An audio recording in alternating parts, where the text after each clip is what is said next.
मंजिल तक जाने के लिए। पूज्य गुरुदेव का कथन है, मनुष्य महान है और उससे भी महान है उसका सृजेता। इन दिनों मनुष्य मात्र पर समस्याओं के संकट के जो बादल छाए हुए हैं, उनका निवारण इस सृष्टि में केवल मनुष्य ही कर सकता है। आज ऐसी स्थिति है जब मनुष्य स्वयं पैदा किए संकटों के सामने लाचार अनुभव कर रहा है। वर्तमान परिवर्तन प्रवाह में महाकाल के साथ साझेदारी के सूत्र हैं उपासना, साधना, आराधना और 2 तप हैं समयदान, अंशदान। उपासना अपनी चेतना को सांसारिक विषयों से समेटकर परमात्मा चेतना के निकट ले जाना। गायत्री मंत्र के जप के माध्यम से हम उस दिव्य प्राण की धारा को अपने अंदर शरीर, मन, अंतःकरण में धारण कर रहे हैं। नित्य प्रति आपको 3 माला गायत्री मंत्र का जप करना है। इससे अधिक हो सके तो अच्छा है। पहली माला आत्म कल्याण के भाव से, दूसरी लोक कल्याण के भाव से और तीसरी अनिष्ट निवारण के भाव से। दूसरा साधना अपने जीवन को ईश्वरीय अनुशासन के अनुरूप ढालना। स्वाध्याय, सत्संग आदि माध्यमों से उज्जवल भविष्य के अनुरूप अभ्यास ढालने का प्रयास किया जाए। तीसरा आराधना अपने पुरुषार्थ से परमात्मा की सेवा का प्रयास करना। यह संसार रूपी सुंदर बगीचे को अधिक सुंदर बनाने का प्रयास करना ही सच्ची ईश्वर आराधना है। वो स्वामी तुलसीदास जी ने कहा है, परहित सरिस धर्म नहीं भाई, पर पीड़ा सम नहीं अधमाई। जिसे दूसरों की पीड़ा को देखकर स्वयं पीड़ा का अनुभव होता है, जो भरा नहीं हो भावों से, जिसमें बहती रस थाल नहीं, वह हृदय नहीं है पत्थर है, जिसमें करुणा और प्यार नहीं। हृदय में करुणा, दया, दूसरों के दुखों को, कष्टों को देखकर जो द्रवित हो उठे, समाज की संस्कृति की दुर्दशा देख जिसके आंखों में आंसू आ जाए, वह है आराधना।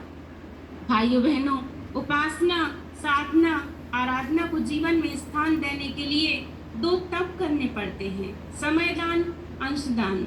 समय ईश्वर प्रदत्त है। ईश्वर ने ही हमें 24 घंटे का समय दिया है। अपने 24 घंटे के समय में से 1 घंटा आप अपने पास रखिए, लेकिन 23 घंटे अपने पास रखिए। 1 घंटा गुरुदेव के कार्य आपको करना है। गुरुदेव के विचारों को हमें जन जन तक पहुंचाना है। प्रतिदिन अथवा साप्ताहिक 2 से 4 घंटे या 1 मासिक, 3 माह, 6 माह एवं 1 वर्ष का पुण्य परमार्थ हेतु, राष्ट्र निर्माण हेतु अपना समय दें। जैसा कि हम आप सभी जानते हैं, अभी हम इतने संकट काल में हैं कि घर से निकल पाना संभव नहीं है। तो घर पर रहकर ही हम स्वाध्याय करें, लोगों से बातचीत करें, अपने रिश्तेदारों से, अपने मित्रों से। आज इंसान तनाव में, डिप्रेशन में भी आ रहा है, तो हम उन्हें सकारात्मक विचार दें अपने समय देकर। दूसरा अंशदान, सारे पदार्थ, सारे साधन भगवान के बनाए हुए हैं, उनका एक अंश भी भगवान के निमित्त ना निकाल पाना, स्वयं अपने दुर्भाग्य को न्योता देना है। हम संकल्प करें, एक पात्र बना लें और उस पात्र में नित्य प्रति 1 रुपया आपको निकालना है।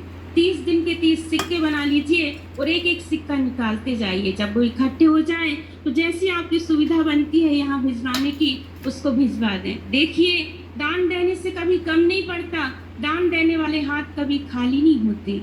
हमको ये ध्यान में रखना है, जहाँ भी हम दान दे रहे हैं उसकी महत्ता है कि नहीं, उसकी सार्थकता है कि नहीं। यहाँ पर जितना भी क्रम आप देखते हैं, आपके रहने का, खाने का, ठहरने का, जितनी भी सुविधाएं हैं, सब निःशुल्क हैं। सब आपके देने से एक अंश निकालते हैं और रोज के खाने में से बहने 1 मुट्ठी अनाज निकालते हैं। यदि किसी कारणवश आप रोज नहीं निकाल पाते, तो अपनी 30 दिन की कमाई में से 29 दिन की कमाई अपने पास रखिए, 1 दिन की कमाई का हिस्सा दे दीजिए। देखिए, आपकी 29 दिन की कमाई धन्य हो जाएगी।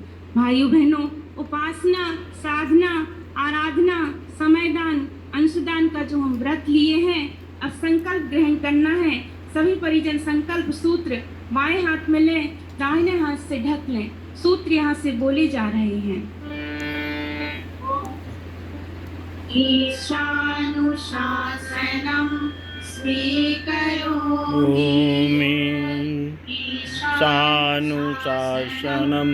स्वीकरोमि, मर्यादां चरिष्यामि, ॐ मर्यादां चरिष्यामि, वर्जनीयं नो चरिष्यामि। ॐ वर्जनीयं नो चरिष्यामि। अब गायत्री महामंत्र के साथ संकल्प सूत्र परस्पर बांध लें। ओम भुवः स्वः तत्सवितुर्वरेण्यं भर्गो देवस्य धीमहि धियो यो नः प्रचोदयात्।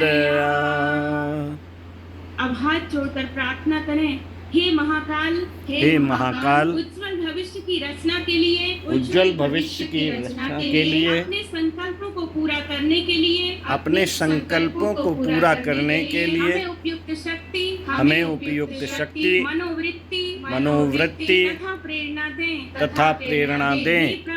हे प्रभु, हमारे संकल्प पूरे हों, हम सुख सौभाग्य, श्रेय पुण्य तथा आपकी कृपा से अधिकारी बने, आपसे दिव्य अनुदान पाने और उन्हें जन जन तक पहुँचाने की